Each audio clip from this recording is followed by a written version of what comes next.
Well, let's get some perspectives. Well, he said a few things about the strike, but tonight we'll be getting more perspectives on his own position, on what he thinks of the labor nationwide strike and the way forward for Nigeria, especially at this critical time in our national life.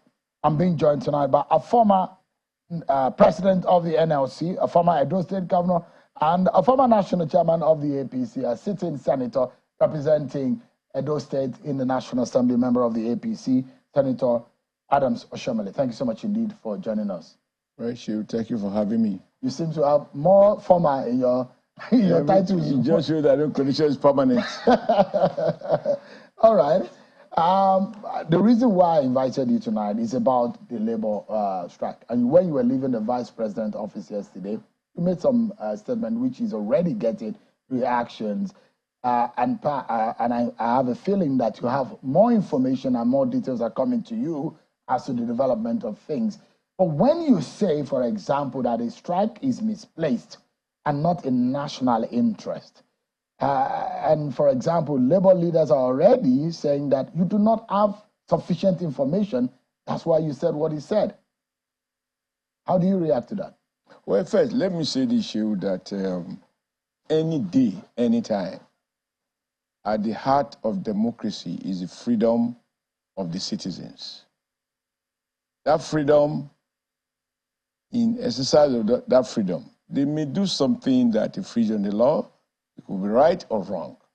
But what is obvious is that in a democracy, nobody can take laws into his own hand. So my understanding is that this strike is about some elements who have not been identified as being responsible for beating up or in a way, subjecting to the president of the NLC to beating and all sorts of things. And of course, looking at the visuals, it appears he was really severely dealt with by people who have not been identified.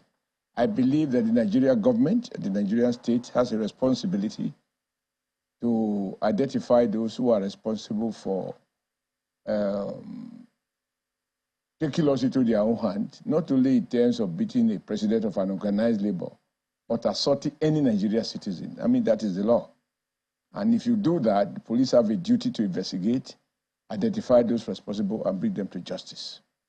However, the challenge I have with this strike is that I had a similar experience. For example, I was on my way to Delta State, and I went to the airport, and the then director of SSS ordered that I should be arrested and stopped from traveling because we had given ultimatum to the then president, to the then federal government headed by President Olusegun Obasanjo, which had to do with, not withdrawing, resisting the attempt to withdraw subsidy because of our fears of the consequential increase in cost of living. And they dragged me on the tarmac, and I have my cuts all over the place. And they forcefully prevented me from flying and took me back to the DSS Director General's office, then Colonel Ire. And he offered to take me to the hospital, to their own hospital. And I said, no, I can't even trust a government that has inflicted this kind of hold on me to treat me, because the man has been poisoning my blood.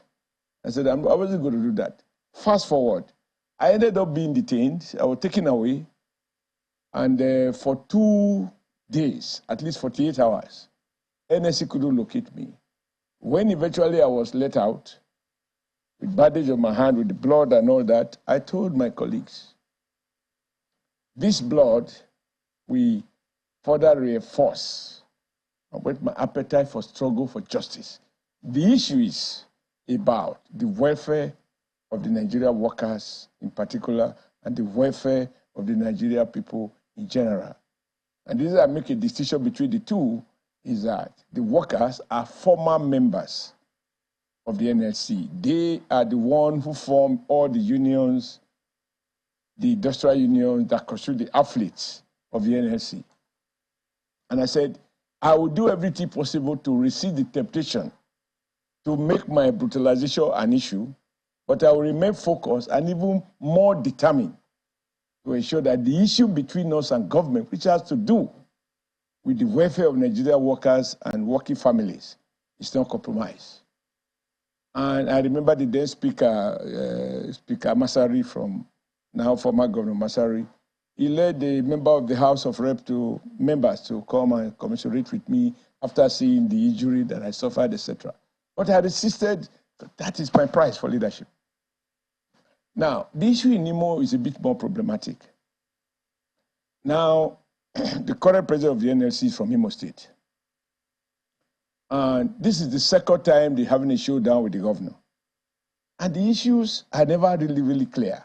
The first one was over dispute about who should be or who did the workers want to elect as chairman of NLC in Imo State Council. The one that was allegedly favored by many people, the president of the NLC coming from Imo, they didn't like the person. They did their election, it was nullified, and the caretaker was appointed. And some of the workers felt that the man appointed was the person favored by the president. NLC president must be seen to be above board. He mustn't drag himself into the little issues and so on, particularly when you are dealing with your state. Now, those issues about who should be, who is the chairman, who is not the chairman, led to a declaration of strike. And the mother union of the NLC president is the NUI, which controls the power supply. And they put up power in Imo State. Now, this latest one, about 9 or 10 days to the last election, again, the NLC president went to Imo State. And over allegations of all sorts of things, but they are never specific. Low wages, etc., etc., etc. And at the end of the day, we saw pictures that he was arrested. He had ordered that there should be no flight to Imo, in or out of Imo, no transport in or out of Imo. Imo must be grounded. And not a few people wondered about the timing. If you don't want the governor, the more reason you should allow people to go and vote him out if your opinion is shared by majority of the people. But you cannot arrest democracy. I think that is what Ajero is doing. Wait. It is with, heavy heart that I have to speak on this, because I have promised myself I will never publicly comment. But since we've had all sort of conversation and this is going on, we do need to let the public know. Because once I have spoken, I have to explain myself. What is the wisdom? What was the urgency of declaring a strike few days to a state election, where the people of Imo State will have the opportunity to remove or reaffirm confidence in the president governor? Now, by doing the sort of thing he did, in my view, he was mixing politics with the issues of organized labor. And even watching Channel television, a week or two to elections, campaign becomes intense, and everybody is suspicious of the other. And in my humble opinion, that is not the best time to go back to your state, having officially identified with a particular political party and a party that had disputed even the findings of the Supreme Court, and you are there with no clear-cut reasons as to what is it that you are seeking to achieve. Now, like I said, I will condemn in the strongest term possible the attack on his person. Because as they say, two wrongs don't make a right. In any case, violence, nobody has a right to resort to violence and attack anyone on account of differences. So there is no question about it. But that said, this has happened. What should we do? Our basic procedure in labor, when we talk of solidarity, is that when an employer, in this case, Imo State government as an employer, if they are seen to be responsible for what has happened, you can mobilize the people, and if the workers are convinced that what has happened is wrong, they will look at direct them to down tools and limit it to the employer involved. You cannot ask workers in Lagos who have no problem with their governor to disrupt services in Lagos. Workers in Rivers who have no problem with their governor to disrupt services. The basis of solidarity, everybody knows this, is a elementary principle in trade unionism. But where an employer has erred and workers are determined to fight him, they will be given the support to fight. It is when they are overwhelmed and the employer is not responding that you call for solidarity action. So, nationwide strike is not a tea party, because those involved in it are not doing it out of fun. Because those who will even suffer more are very ordinary people. So when you do it because you have been pushed to the wall. Comrade, let me be clear. Yeah. Whereas I condemn in strong terms whoever is responsible for the attack on the person of the president of the NLC, I do not think that that in itself is enough, given the other problems that are pending that I believe NLC has not addressed. I do not think that you should flood the whole country at once on general strike. General strike is not a tea party. The issue must be to go on general strike in the first system must be that the issues in dispute are national in nature. If it is about solidarity, the person with whom you are showing sympathy must first be allowed to fight for his right. Let me jump in quickly, yes. Comrade. There are those who will say, historically speaking, there was an incident that happened in Edo State when you were governor, where the NLC chairman in Edo's chapter was beaten up. And in that sense, I'll remember, I'll pick up his name. But the question now not his name, by who? I don't know. I can't remember those. But I remember. You have to get the facts, so you don't go and feed the public with fake news. Was it true that someone was not true? NLC chairman? Not true. I will get the facts. Let me give you a story. When NLC went on strike, can I land on my question? No. Because if you make damaging the allegation, they can back up. This is not a social media. This is a very reputable media with more than 1 billion viewers, right? When NLC went on strike on one occasion over, I think it was fuel issue. It wasn't really a state government issue. My own special assistant, Olaito, who I took with me from Edo from Abuja Labor Office, NLC office to Edo, he told me he's going to join the strike, and I asked him, go ahead and join the strike. If I wasn't the governor, I would join the strike. And he went on strike. Nobody beat up anybody in Edo because he was on strike. I'll get the name the right to strike is legitimate. But that does not mean that you don't exercise it. There are procedures guided by norms, customs, as well as law. Let me land on my question. Yes. And the question I'd like to ask you is this. The NLC president was beaten up, and the Labour came out to say, this has happened. Federal government intervened. The police intervened. And they gave the time for which the federal government should have intervened or to coming into the matter. That did not happen before they now went on. They gave a warning. What do you think that could have happened when the Labour force came out? What I think should have happened is this. It is not for nothing that you have what we call state councils of the NLC and state councils of the TUC. So when local issues happen in a state, the workers in those states can deal with it.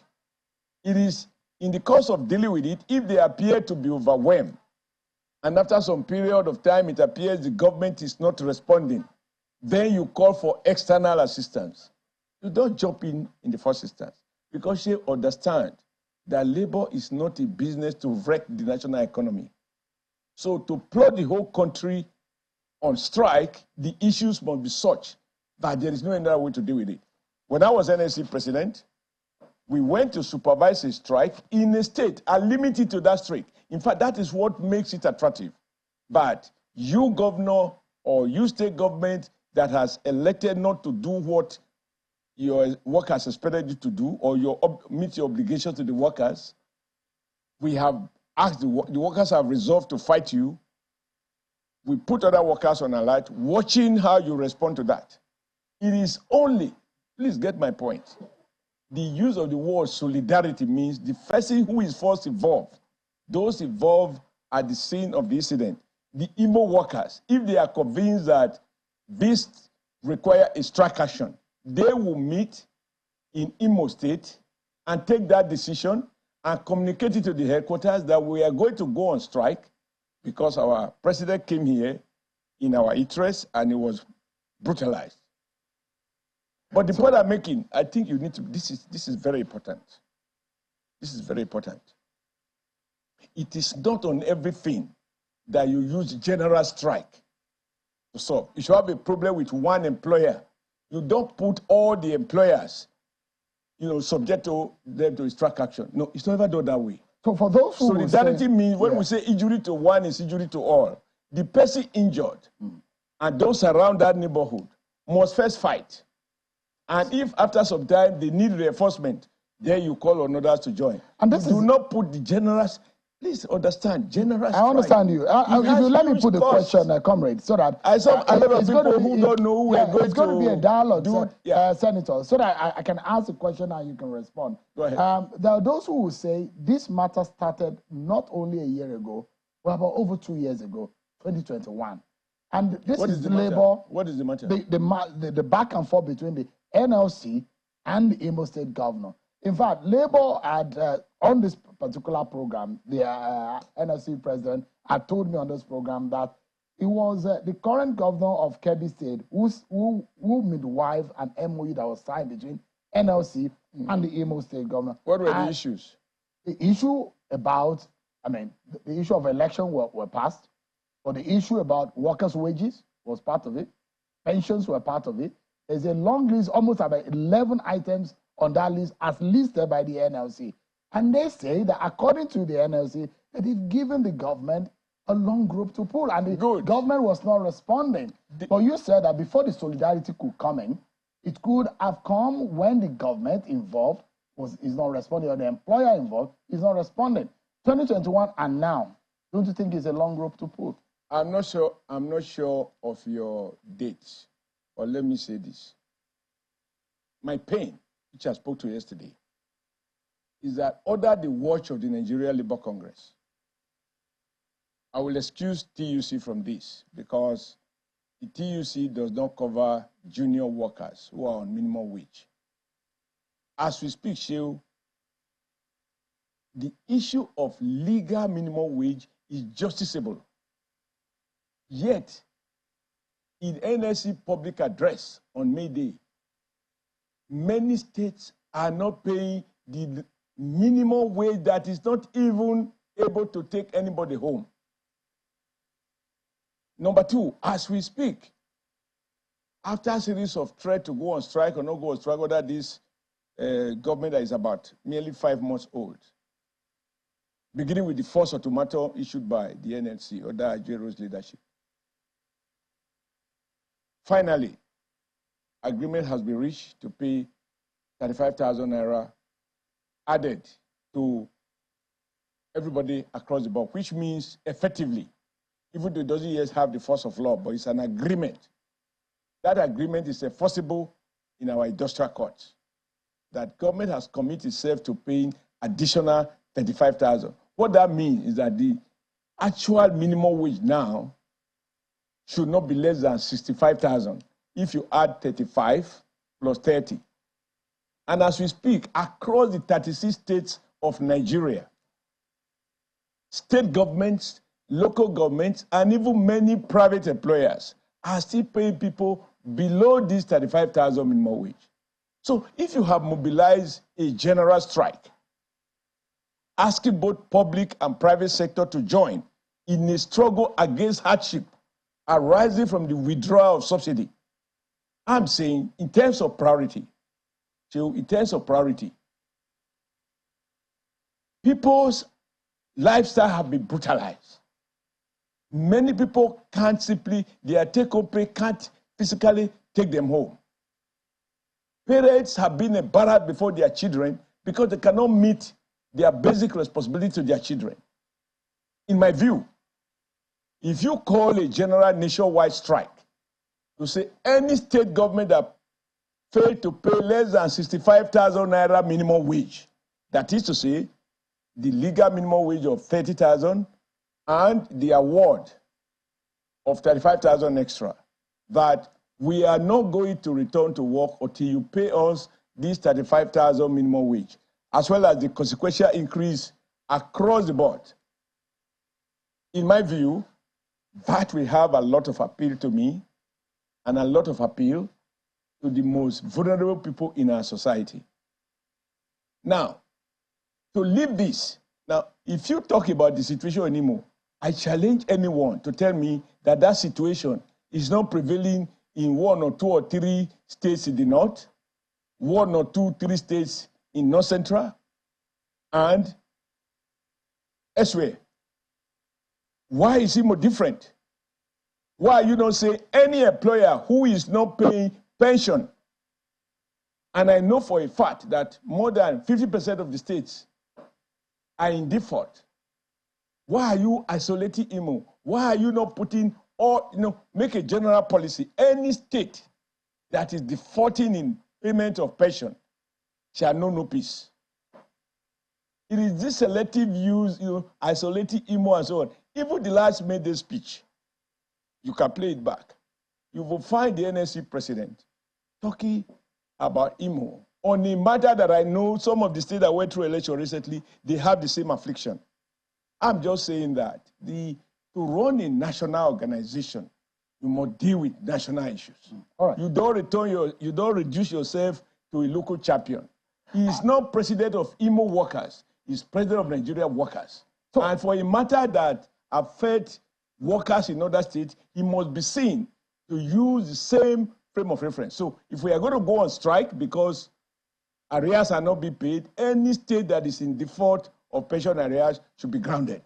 If we are going to go on strike because the 35,000 that NLC negotiated, and let me tell you, Shehu, because these are the things that are missing. If it is about federal government workers alone, the appropriate union to negotiate with is not the NLC.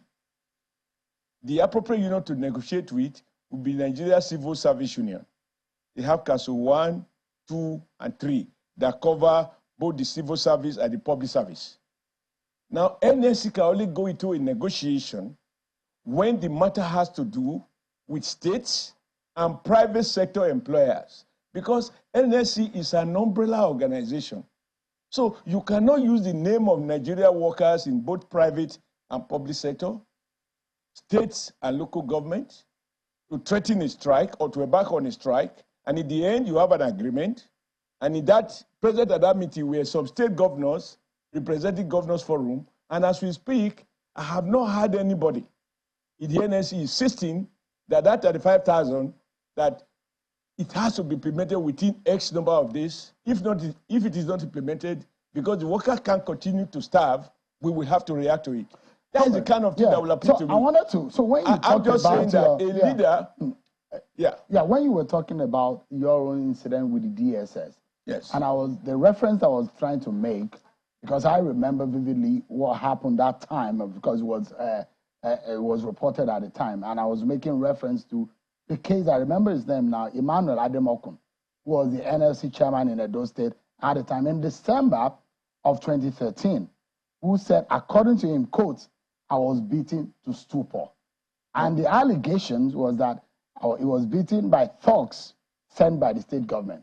That was when you were governor. And I was going to ask you. No, just a moment. If I'm allowed on my question. No, you can't lie on the question. No, you can't lie on the question. Produce the evidence. It's been reported. It's been reported here. No. Emmanuel Ademokun alleged. No.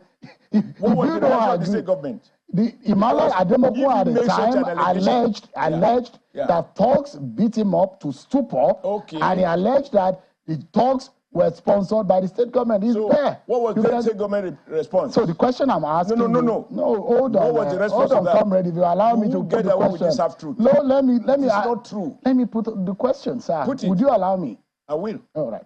So the situation. Just a moment, if you allow me to put the question, and I'm making reference to what happened when you were governor. I said it's not true. Would you allow me to you put a don't make question? allegations that are not true on the national television. That was the report at the time. It's a Emmanuel Ademokun, at the time. Do you remember him or not, sir? Of course I know Emmanuel Ademokun. Do you remember, sir, in December of 2013, that he was allegedly to have been beaten up, and he said in his own word that he was beaten to stupor.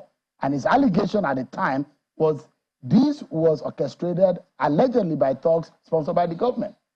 So my question is that kind of situation, how do you handle it as a governor? That's my question. I cannot answer a false question because you are fishing in false waters. It is not true. Is it because you are involved here? And the question no, you are involved. Because you are peddling lies. You are peddling on truth. I'm sorry to use the word lies. That you don't. You are peddling on truth. That you don't and agree. I challenge you to because I'm reading the story to you. As a media who has been active, you have a station in Benin. What was the response of the state government? Because even if you, ordinary citizen, you allege that a cameraman beat you up, where they will go to the cameraman and ask you, why did you beat up Shehu? You mean that the state government kept quiet if there was such an allegation? I'm hearing it from you for the first time. He alleged that he said he was beaten to stupor, and the words that I used was that he alleged that this was sponsored by thugs. This is one lie you will not be able to get away with. If you don't believe and I agree with that, it is not true. You don't ever believe. You can't. What is your truth? What is your truth, comrade? That is not true. What is your own truth? What is my own truth? How? Yeah. If you don't agree with if you say that somebody dies and I say the person didn't die, what is my truth? Is that not my responsibility? Do you remember the incident with Emmanuel Ademokun in December, sir? Don't diminish the power, this channel by fishing on. Talk to issues that are verifiable. Comrade, I'm asking you a question. You don't want to agree. Falsehood. I've answered you that it is not true. If you insist it, if you're not going to answer, the burden of proof is yours. I put the date to it. I put the person involved here. But the question, the bigger question. That makes it the correct story. Senator, let's move on. If you're not going to answer the question, let's move on. No, because you are lying. I'm not lying, and I'm not. I don't lie here. He who alleged, you have the burden of proof. That you're a journalist doesn't give you the license. Just a moment. We'll put up on the newspapers that reported it at the time. Okay, and you must put up the state government's response. Yeah. And that's what I'm asking. You were saying that the government responded, and I'm asking what was the response of your government? I asked you what was the response. You don't expect me to come. You were the governor at the time, sir. Therefore. If you want to answer, let's move on to other issues. The question here now, moving forward from what the stalemate, because it's an obvious stalemate between the FG, the NLC has intervened. But there are other national issues which the NLC has involved itself with. You do not agree with their modus operandi upon this particular instance. How do you hope that the NLC will move forward from here? No, my advice to NLC is this. And I have never, play back what my first interview with you, consequent upon the withdrawal of the subsidy and the consequential increase in cost of living, what I said. I said, Labour has the legitimate responsibility, they have obligation indeed, to defend the living standard of working families. And the good news is that even the president agreed that the withdrawal of subsidy has triggered some unintended but inevitable consequences, namely high cost of living. And the good news is that he's ready to deal with it. And so NLC's demand for adjustment in compensation and other suggestions that they have made that are intended to cushion the effect, I don't like to use the word palliative, to cushion the effect of the increase are legitimate. I said so on this program. You can play it back. I was involved in that negotiation. In fact, I can tell you that at that time, the chief of staff even asked that we adjourn the meeting for 4 days. NLC asked for 2 weeks. So everyone was determined to have this thing fixed timelessly. I have nothing to gain because I've been senator. What's the senator? As a city governor, I am on record. If it's not convenient for you, since you are fishing for half-truth and things that in your calculation will embarrass my person, I can tell you, I am on record as leaving Benin to join NLC, other President Wamba, to protest to Senate when David Mark was the Senate president, to demand that minimum wage be increased and to protest against the attempt to deregulate the Nigerian Labour Congress. And I went back home and I increased the salary of Edo workers from 80,000 minimum wage to 25,000.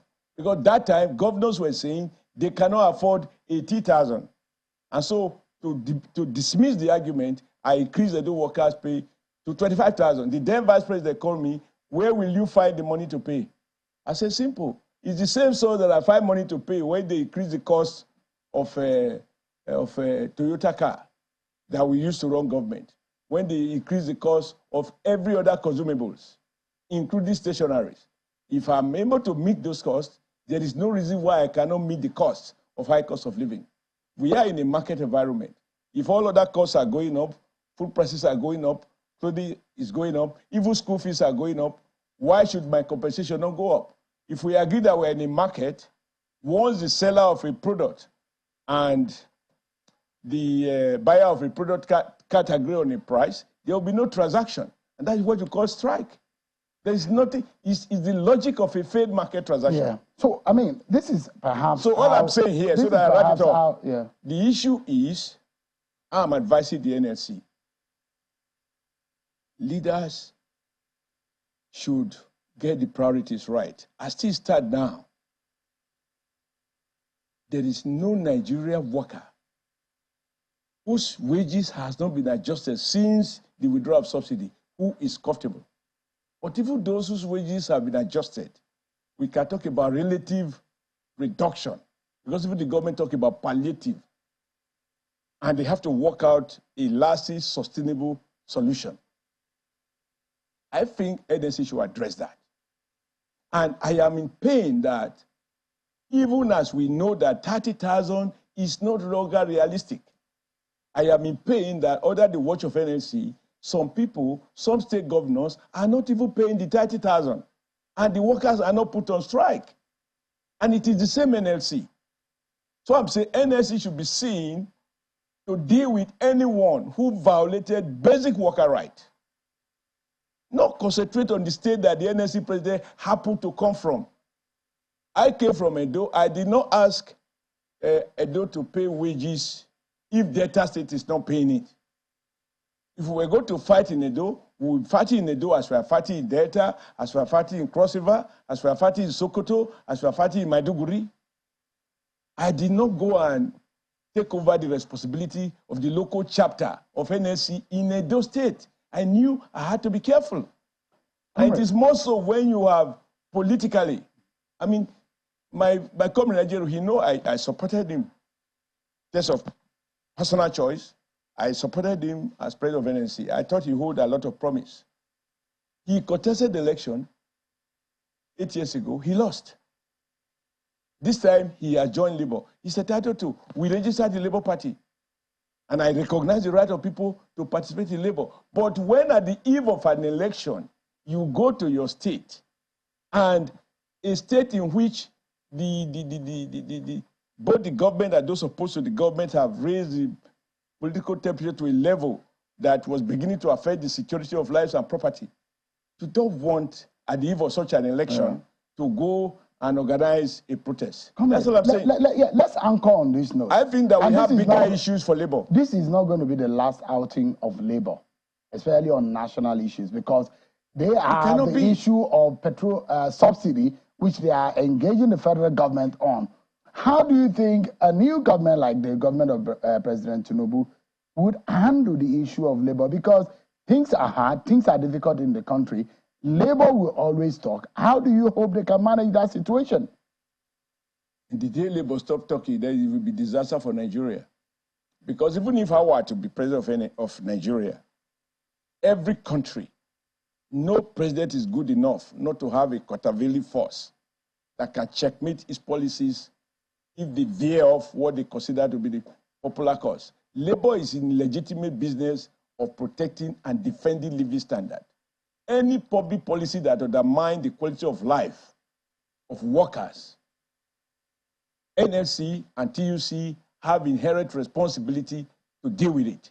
What I'm saying, Shilda, right now, you don't need to ballot. if our Ajero,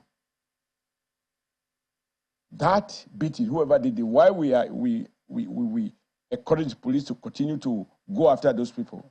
And I said I will ensure that agreement that we reach, the federal government and some state government were in attendance at that meeting, representing state governors and by implication the local government, that 35,000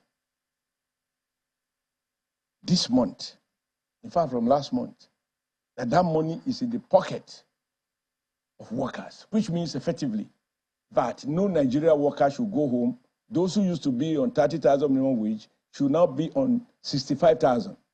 That for me would be my priority. All right. I will sacrifice my own. I have been detained. On one occasion, Ganifa Yerimi was detained. Femi Falana had been detained because they associated with us. But we did not allow the fact of our detention to become the issue. We remain focused, our eyes on the ball. Namely, you must do what is right. Because nobody will gain from a society in which more and more people are getting poorer, people are hungry, people are dying avoidably. Because when your vitamin C level drop, you become more susceptible to diseases. There are a lot of issues NLC should be dealing with. Rather than going to Imo State today, Imo State next week. What is special about Imo? Because the NLC president come from there? No. All right. Now, elections are over. It is now governance issue. Put your political affiliation aside and deal with the issues. Shehu, the Labour Party in UK is the best example. You cannot be Prime Minister of UK without the backing of the Trade Union Congress in UK. But you know something? If they go for a general election and the Labour Party is defeated and Conservative Party wins, Labour will not try to organize a strike to undermine the Conservative government because it is not their choice. They recognize that the ultimate choice must be that the British people have voted for. Even if it doesn't coincide with the choice of the TUC. TUC will not use industrial action to settle perceived political differences. That is dangerous for NLC. If NLC today had called the general strike and say, we have signed an agreement with the federal government, they promised to increase the salary across the board by 35,000, which means that effectively minimum wage is now 65,000. Whatever is your old salary, you now must earn 35,000 more, which in my view is still not enough. And any employer, any state governor, any local government, any employer in the private sector who fails to pay, we are on strike until the state government, until the employer, whether public or private, agrees to pay. I will have a golden hardship because that is why NLC is formed, to create an umbrella that can cover all workers across all sectors. They are not representative of federal civil servants. There is a National Union of Civil Service that deal with civil service questions only. NLC is an umbrella organization covering about 42 affiliates that cut across both the private and the public sector. All I'm just saying is that in terms of the pains I see on the street, the agony I see in the face of people, if I have to advise the NLC, I need a way to listen, and I have talked to some of them, prioritize the hunger in town over and above your personal indignity. Senator, we need to leave it at that. That is just the point. Senator Adams Oshiomhole, thank you so much indeed for coming tonight. You're welcome. No need to embarrass you. We will not do that. We'll stay on the part of truth. No, and that's what we do here. You know what I learned in life? Television. Truth is sacred. That is what we do. It doesn't require supporters club. He can stand on his own. Absolutely. On his own. And no matter how long you don't, and I will never betray Labour. But when Labour leaders miss the point, consistently, no, it is time to say, look, let's go back to the drawing board. Let's get our priorities right. Senator Adams Oshiomhole, a former NLC president and a former governor of Edo State, a sitting senator. Thank you so much indeed for your time today. You're welcome.